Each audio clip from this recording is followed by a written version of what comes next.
പ്രതിഭാസത്തെ തുടർന്ന് തെക്കൻ കേരളത്തിൽ രൂക്ഷമായ കടലാക്രമണം. തിരുവനന്തപുരം, കൊല്ലം, ആലപ്പുഴ ജില്ലകളിൽ ഇന്നലെ രാത്രിയുണ്ടായ കടൽക്ഷോഭത്തിൽ വ്യാപക നാശനഷ്ടമാണ് ഉണ്ടായത്. കേരള തീരത്ത് അർദ്ധരാത്രി വരെ കടലാക്രമണത്തിന് സാധ്യതയുണ്ടെന്നാണ് മുന്നറിയിപ്പ്. തീരത്ത് ഇപ്പോഴും ഓറഞ്ച് അലേർട്ട് തുടരുകയാണ്. മത്സ്യത്തൊഴിലാളികൾക്ക് കടലിൽ പോകുന്നതിന് നിയന്ത്രണങ്ങളുണ്ട്. ജാഗ്രത പാലിക്കണമെന്ന് തന്നെയാണ് മുന്നറിയിപ്പ് നൽകിയിരിക്കുന്നത്. കഴിഞ്ഞ മാസം ഇത്തരത്തിൽ കള്ളക്കടൽ പ്രതിഭാസമുണ്ടായതിലൂടെ വലിയ രീതിയിൽ തീരദേശ മേഖലയിൽ ഇത്തരത്തിൽ കടലാക്രമണം രൂക്ഷമായിരുന്നു. അശ്വിൻ ഡിയാഗോ നൽകും വിവരങ്ങൾ. അശ്വിൻ, ഇപ്പോൾ ഈ പ്രതിഭാസം എത്രത്തോളം ബുദ്ധിമുട്ടുണ്ടാക്കുന്നുണ്ട്? പലയിടങ്ങളിലും കടലാക്രമണം രൂക്ഷവുമാണ്. വീടുകളിലൊക്കെ വെള്ളം കയറുന്ന ഒരു സാഹചര്യം. എന്താണ് ഇപ്പോൾ നിലവിലെ സ്ഥിതി? എന്തൊക്കെ മുൻകരുതൽ നടപടികൾ സ്വീകരിച്ചിട്ടുണ്ട്?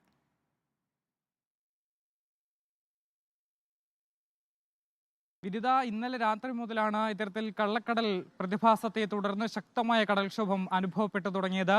ഈ വിവിധ ഭാഗങ്ങളിൽ, തലസ്ഥാനത്തെ വിവിധ ഭാഗങ്ങളിൽ, തീരദേശ മേഖലകളിൽ ഇത്തരത്തിൽ കള്ളക്കടൽ ഇതുമായി ബന്ധപ്പെട്ടിട്ട് വലിയ രീതിയിലുള്ള കടൽക്ഷോഭമാണ് ഉണ്ടായിട്ടുള്ളത്.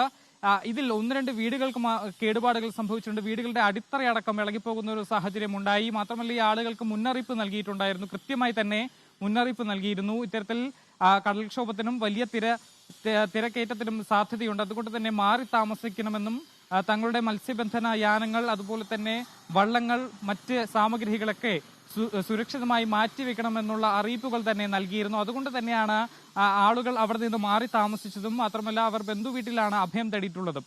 അതുകൊണ്ട് വലിയ രീതിയിലുള്ള നാശനഷ്ടം ഉണ്ടായിട്ടില്ല എന്ന് വേണമെങ്കിൽ പറയാം. ഇപ്പോൾ ഈ പല ഭാഗങ്ങളിൽ, തിരുവനന്തപുരം ജില്ലയിൽ പല ഭാഗങ്ങളായി തീരദേശ മേഖലകളിൽ ഇപ്പോൾ ഒരു ചെറിയ ആശ്വാസം സംഭവിച്ചിട്ടുണ്ട്. തിരയുടെ ഒരു തിരതള്ളലിന്റെ ശക്തി കുറഞ്ഞിട്ടുണ്ട്. നേരത്തെ അർദ്ധരാത്രി മുതൽ വലിയ രീതിയിലുള്ള കടലാക്രമണമായിരുന്നു ഉണ്ടായിരുന്നത്. രാത്രി ആയതുകൊണ്ട് തന്നെ പല ആളുകളും പെട്ടെന്ന് വീട്ടിൽ നിന്ന് മാറുന്ന ഒരു സാഹചര്യമായിരുന്നു. പക്ഷേ ആളുകൾ നേരത്തെ തയ്യാറെടുപ്പുകൾ എടുത്തിരുന്നു. ഇത്തരത്തിൽ മുന്നറിയിപ്പുകൾ നൽകിയത് കൊണ്ട് തന്നെ തയ്യാറെടുപ്പുകൾ എടുത്തിരുന്നു.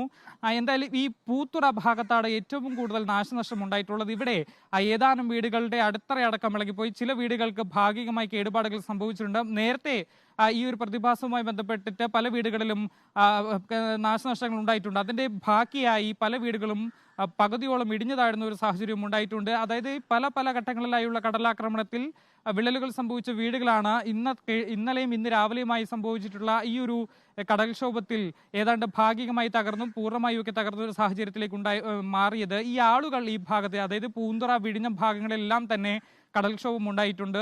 ഈ ആളുകളെല്ലാം ചെറിയ രീതിയിലൊരു പ്രതിഷേധവുമായി രംഗത്തെത്താനുള്ള സാധ്യതയുണ്ട്. കാരണം ഇവർ പറയുന്നത്, നാട്ടുകാരുമായി സംസാരിച്ചപ്പോൾ നമുക്ക് മനസ്സിലാക്കാൻ കഴിയുന്നത്, പല വർഷങ്ങളായി ഇത്തരത്തിൽ കടൽക്ഷോഭം, അതുപോലെ തന്നെ കള്ളക്കടൽ പ്രതിഭാസം ഒക്കെ വരുന്നുണ്ട്. ഇത്തരത്തിൽ അവർക്ക് വീടുകൾ നഷ്ടമാകുന്നുണ്ട്, കടലാക്രമണം ഒക്കെ ഉണ്ടാകുന്നുണ്ട്. പക്ഷേ ഇതിനൊരു ശാശ്വതമായ ഒരു പരിഹാരം കണ്ടെത്താൻ ഇതുവരെ സർക്കാരുകൾക്ക് കഴിയുന്നില്ല, അല്ലെങ്കിൽ ജനപ്രതിനിധികൾക്ക് കഴിയുന്നില്ല എന്നൊരു ആരോപണം അവർ ഉന്നയിക്കുന്നുണ്ട്. നമ്മൾ റിപ്പോർട്ടിങ്ങിന് വേണ്ടി അവിടെ എത്തുമ്പോൾ തന്നെ അവർ ആദ്യം പറയുന്ന കാര്യങ്ങൾ ഇതൊക്കെയാണ്.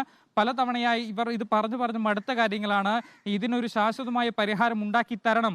പക്ഷേ ഇതുവരെയായി പല വർഷങ്ങളായി ഈ കടൽഭിത്തി നിർമ്മാണം അടക്കമുള്ളവ, അതിൻ്റെ ഒരു പുരോഗതി, മറ്റു കാര്യങ്ങൾ, നവീകരണം ഒന്നും തന്നെ നടക്കുന്നില്ല. മത്സ്യത്തൊഴിലാളികളുടെ ന്യായമായ ആവശ്യങ്ങളൊന്നും തന്നെ സർക്കാർ കൈക്കൊള്ളുന്നില്ല, അല്ലെങ്കിൽ അത് മാനിക്കുന്നില്ല എന്നൊരു ആക്ഷേപവും ഈ തീരദേശ നിവാസികളിൽ നിന്ന് ഉയരുന്നുണ്ട്. എന്തായാലും വീടുകളിലേക്ക് വെള്ളം ഇടിച്ചു കയറുന്നു, റോഡുകളിലേക്ക് കടൽ കയറുന്നു. അങ്ങനെ വലിയൊരു സാഹചര്യമായിരുന്നു ഉണ്ടായിരുന്നത്. ഇപ്പോൾ തിരുവനന്തപുരത്ത് അല്പം ഒരു സ്ഥിതി മാറിയിട്ടുണ്ട്. എന്തായാലും ഇന്ന് രാത്രി വരെ ഉയർന്ന തിരമാലയ്ക്കും കടലാക്രമണത്തിനും സാധ്യതയുണ്ടെന്ന് തന്നെയാണ് നിരീക്ഷണ കേന്ദ്രങ്ങൾ അറിയിച്ചിട്ടുള്ളത്. അതുകൊണ്ട് തന്നെ തീരദേശവാസികളും ഈ ബീച്ചുകളിലേക്ക് പോകുന്ന വിനോദസഞ്ചാരികളും ജാഗ്രത പാലിക്കണം, മത്സ്യത്തൊഴിലാളികൾ ജാഗ്രത പാലിക്കണം. നിലവിൽ 8 മണി വരെ കടലിലേക്ക് ഇറങ്ങരുത്, ചെറുവള്ളങ്ങളിൽ കടലിലേക്ക് ഇറങ്ങരുത് എന്നൊരു മുന്നറിയിപ്പ് നൽകിയിട്ടുണ്ട്. നേരത്തെ രൂക്ഷത കുറഞ്ഞത് അല്പം ആശ്വാസം പകരുന്നു. പക്ഷേ പൂന്തുറ ഭാഗങ്ങളിലൊക്കെ ഇപ്പോഴും ആളുകൾ, മത്സ്യത്തൊഴിലാളികൾ ഭീതിയിൽ തന്നെയാണ്. കള്ളക്കടൽ പ്രതിഭാസത്തെ തുടർന്നാണ് തെക്കൻ കേരളത്തിൽ രൂക്ഷമായ കടലാക്രമണം